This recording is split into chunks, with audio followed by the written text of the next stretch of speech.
What is up guys, it's your boy Solheim here, back with another classic WoW video for Season of Discovery. Today we're starting a brand new video series. I don't know how often this will be done.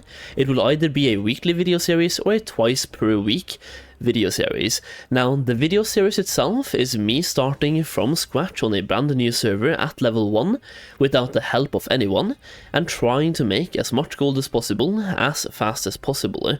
So I will be doing this. I will not be trying to quest a lot. I will try to make a lot of gold while being low level. That being said, we do have to get some starting capital. So it will be basically a flipping type of challenge, a mix between both flipping, crafting and also farming. Just trying to show what I would personally be doing if I had to start from level 1 right now, or starting with no gold whatsoever, right? So if you're starting on a brand new server, or you're brand new to Season of Discovery, or you're starting, or you just want to like start from scratch as well, it's a fun challenge to do, and I want to try to get to 100 gold as fast as possible. Now for the challenge itself, I do have 1 or 2 rules to the server, to the challenge. Well, I do have a couple. First of all, no outside help. So no help from people you know, either when it comes to questing, grabbing runes, or getting gold. It should be you starting fresh and having no benefits from knowing people or something like that. I'm just like doing me, I'm leveling, I'm getting gold, I'm starting from scratch, and I have no outside help from anyone. Don't take any handouts or stuff like that. Rule number 2 is I'm playing an average of 1 hour per day. This makes it so it will be a lot more feasible to anyone who's more casual to the game than I personally am. Like, I'm playing the game a lot, and I understand not everyone has that luxury to be able to play the game a lot, and that's why I've chosen to give myself 1 hour per day, or 7 hours per week. So if I want to, I can play all 7 hours in one day and then just take a week off, but it should be averaging out to 1 hour of a gameplay per day. So 1 hour of gameplay every single day, and we're trying to get to as much gold as possible, as quickly as possible. That's why we're doing, like, for example, 1 video per week. That will be a summary of what I've done the last 7 hours in total. Now, for this video, I've done 4 hours, so this video will be the first 4 hours, and my goal 1, goal 2, and goal 3, and how I'm starting my gold making challenge. So once again, episode number 1, and we're doing the first 4 hours, or the first 4 days, which have been done live on Twitch. The link is down below. I'm doing this like almost on a daily basis, like either every single day or every other day I'm doing this challenge. I'm trying to do like 2 hours here and there, so I'm playing for 2 hours and taking 1 day off, right? That way I can just not having to like log in every single day. But once again, it's averaging to 1 hour per day or 7 hours per week for the challenge itself, and it's being streamed live on Twitch, so you can see everything I'm doing live on Twitch and hear more about my thought process. Now, for this part of the video, or this video itself in the challenge, I want to talk about what my goals are / were at the start and my whole thought process. So, goal number 1, get myself to level 10. When you're leveling, there's not a lot of gold to be made until you get to level 10. And like, lucky both timing here as well, by the way, but yes, there's not a lot of gold to make before level 10. At level 10, I can start farming for small eggs, light feathers, and stuff like that. Additionally, being a night elf, there's no mining nodes in the starting zone. I did grab herbalism though, and I will say, herbalism at level 5 plus really helps out. The earth root, for example, sells for 4 silver each on this server. I am doing the challenge on Wild Growth EU, for example, which I'm playing on Living Flame usually, the biggest server, and it's a PvP one.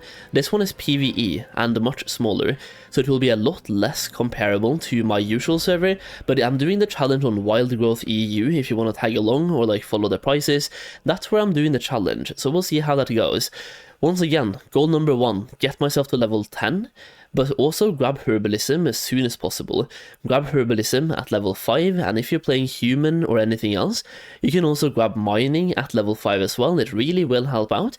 The only thing is, being a night elf, I can't get that, or there's no reason to, until level 10. Also, level 10 is when you get access to small egg farming. Even if you're horde, for example, there's small egg farms in the barrens. If you're playing humans, you can start doing that in Westfall, farming the flesh rippers, and if you're playing a night elf, you can start farming the moonkin. Pretty much everyone has access to small egg farming, and small eggs are used in crafting herb-baked eggs. Now that's used in a waylaid supply, so you can start making gold right there. You can even buy the eggs as well, which we'll talk about in just a little bit here, because I did end up farming about 10 stacks of eggs.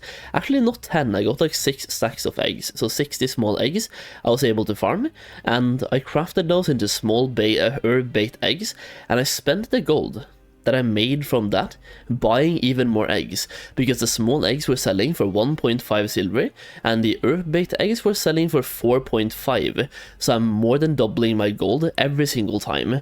Goal number 1, get to level 10. After that we start getting the runes we need. So for example, as a druid, you can see me running to the Starfall, not Starfall, holy, Starfall at level 10 would be insane, but Star Surge, I'm running to the Star Surge rune right now.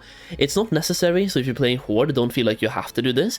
Getting to that rune as a Horde is even worse than as an Alliance. Alliance has it pretty easy here, to be fair, and I had very good RNG on my timing here because no mobs were up, so I was able to just naturally grab the rune as well, which was absolutely lucky. But as a Horde, don't feel like you have to do that. You don't need the rune, you can even do it as a Horde, right? So get to level 10, then get the runes you want to have, and then you're good to go. Keep questing or keep farming. Goal number 2. Get some gold. This is where my herb farming and light feather farming came into play, and also having herbalism at level 5 really helped out, because once again Earthroot was selling for 4 silver each, and it's selling quite often for that price. It's used in a strength elixir, I think it's the ogre's elixir, like the ogre's strength elixir or something. It's used in a strength elixir that people still use for raids. So Earthroot will be sellable, and it's gonna be sellable for quite some time, and it's a really good gold maker at the start. So even if you plan on not having herbalism, just have it at the very beginning. You can get rid of herbalism at level 15 or level 20 and grab whatever profession you personally want to have. So we grabbed herbalism, farmed some Earthroot, we got some small eggs and light feathers. We're trying to sell the light feathers as well and making the eggs into herb-baked eggs. Goal number 3 is to start crafting. When we have a little bit of gold, we can start buying materials and craft things and make profit by doing that. Now when it comes to crafting, there's a lot of different items that I'm personally investing into and trying to make, and we'll cover those as well in just a little bit here. So, those are the 3 main goals for this episode. Goal number 1, once again, get to level 10 plus. That way we can start farming. Goal number 2 is get some gold, which we can do while leveling to level 10 by having herbalism, and getting to level 10, then starting to do small egg farming. And goal number 3, start crafting. With that being said, let's take a look at exactly where we ended up. So far, we have gotten to level 14, and I can just go into the game so you can check this out right here. With level 14 on Wild Growth, you can see I have nothing else on the server. I'm going to level up a crafting character, which is once again still in the same aspect of 1 hour per day. So I'm dividing, in that case, my 2 hours, but my 2 hours every 2 days, or my 1 hour between these 2 characters. That is so I can have herbalism and mining on this guy and have crafting professions on this guy. That just means I have to get to level 5 to have professions, and then we're good to go and start crafting. I also have a Horde Shaman on this server, but that doesn't really help me out at all. So we only have these 2 characters, and I have a bank. I will not be using the bank for quite a while because the mailbox cost is 30 copper per item, which really stacks up a lot in the beginning, so we're just using my druid. So with all of that, we can now take a look at our current standing. We're level 14 and also sitting on 76%. We have 2.5 gold in the bags, or 2.2 actually, and in the mailbox we have 2.8. So 2.8 gold in the mailbox. You can see a bunch of rock scale cod has been selling on the auction house. Now those have not really been all that profitable, but it really depends on how you get the cod. What I'm personally doing is 2 things here. First of all, as a night elf, we can buy the cod from a vendor right over here. I'm just going to show you that as well. We have a fish vendor and a fishing supplies vendor. Now, you can go to the fish vendor, for example, and buy rock scale cod. That's an average of 2 silver per cod. So if they're more than 2 silver on the auction house, or more than 2.2, so you don't lose gold to the auction house cut, more than 2.2, you can make some profits by selling the cod. As you can see, I was able to sell a couple of them for 13 silver each, and my average sell price so far is 5 silver. So I'm just like banking a little bit on the COD market. It's really volatile, and it's not always profitable. But that being said, when it's not profitable, I'm just gonna sit on the COD or put them in the bank. Now, while I'm here at this vendor, I also take a look at this guy, and we pick up any aquadynamic fish attractors that we see. In this case, we have one of them for 2.5, and they're selling for 7.2, basically tripling my gold on that one, or getting 5 silver for free. After that, we take a look at the auction house. I also pick up some recipes whenever I can. They sell very slowly, but they do sell eventually, and the auction house cost for them, when you're putting them up, it's basically non-existent. So if you find any recipes while you're doing this, or while you're out walking, just pick them up. You can usually make a lot of gold. You can see vendor buy price for this one is 4 silver, and the auction house price is 40 silver. So we're definitely making a lot of gold on that one as well. Now the COD market at the moment is definitely not profitable, 1.8. I'm going to put this one up though for 7.4 as you can see, and the trick to me is posting it for 2 hours every single time, because even on recipes, in 2 hours you will be undercut on pretty much anything you're posting. So you're avoiding the deposit cost, or like you're actually halving it, or you're taking a lot of gold away from the deposit cost here, which is fantastic. Now, when it comes to the TSM, we can take a look at the rock scale COD, for example, and take a look at the difference between raw rock scale COD and the normal one. I can almost double my gold by buying the raw ones and turning them into the other ones. So I'm just going to spend a lot of my gold on the raw rock scale COD in this case, and we're going to craft a bunch of regular rock scale COD.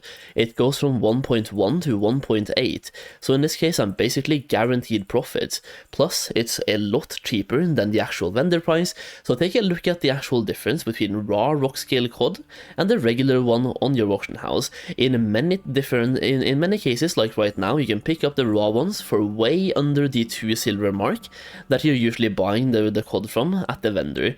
That being said, you do have to spend some time crafting, so it's a good like AFK activity to be crafting these CODs. You're making some passive gold by doing that crafting, and in this case it's very good for me on my challenge to be doing this. So once again, we just spent a lot of gold on raw rock scale COD, and we should hopefully be able to get that gold back with some profits as well.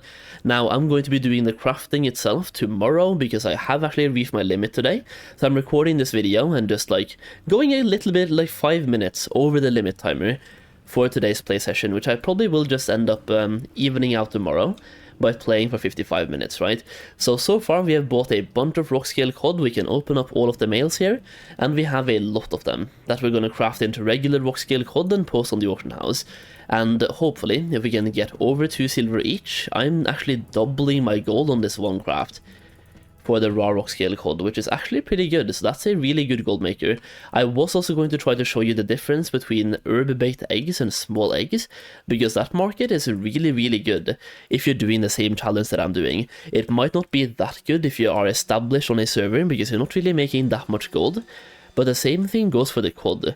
I'm making like per stack, I'm making 20 silver profit if I sell 1 stack.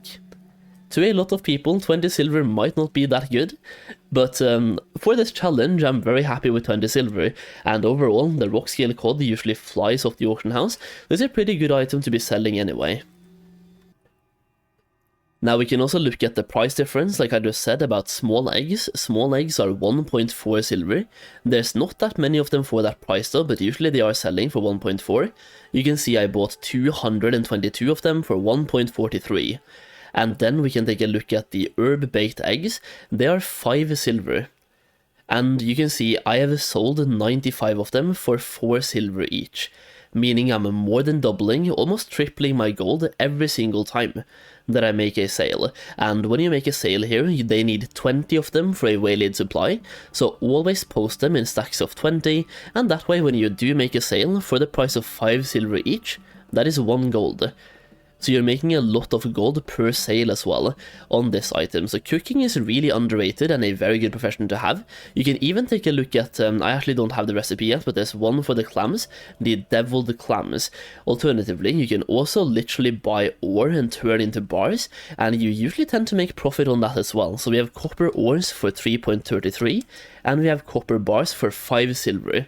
For example. Now the prices here seem to be jacked up a little bit, but that's another flip you can definitely do. A lot of the gold that I'll be making at the start will be from crafting, so yeah. We just have to find profitable crafts and stick to those. For me, cooking is doing really well though. Either way, that's gonna be episode number 1 of this challenge. Basically, talking about my goal settings for the challenge itself and updating you on the progress. That will be what I'm doing every single episode, talking about what my goal was for that specific episode, and then showing you my progress at the end of the episode as well. So, episode number 1, if you enjoyed the video series, let me know in the comments down below. If there's anything I can do different, also let me know in the comments down below.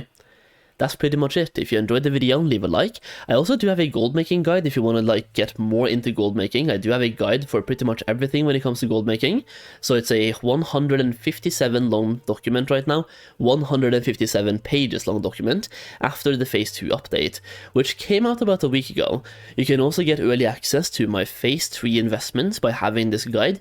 We have a couple of absolutely insane gold farms in early access that might end up going public eventually, but for now you can have access to them behind closed doors by having this guide, and the link to it will be down in the comment section, in the pinned comment, or the video description. So if you want to check it out, please do so. It really helps support me as a content creator, and I think I'll be able to help you make gold as well.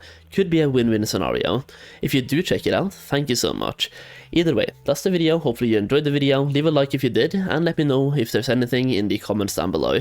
As always, thank you so much for watching, and I'll see you again very soon.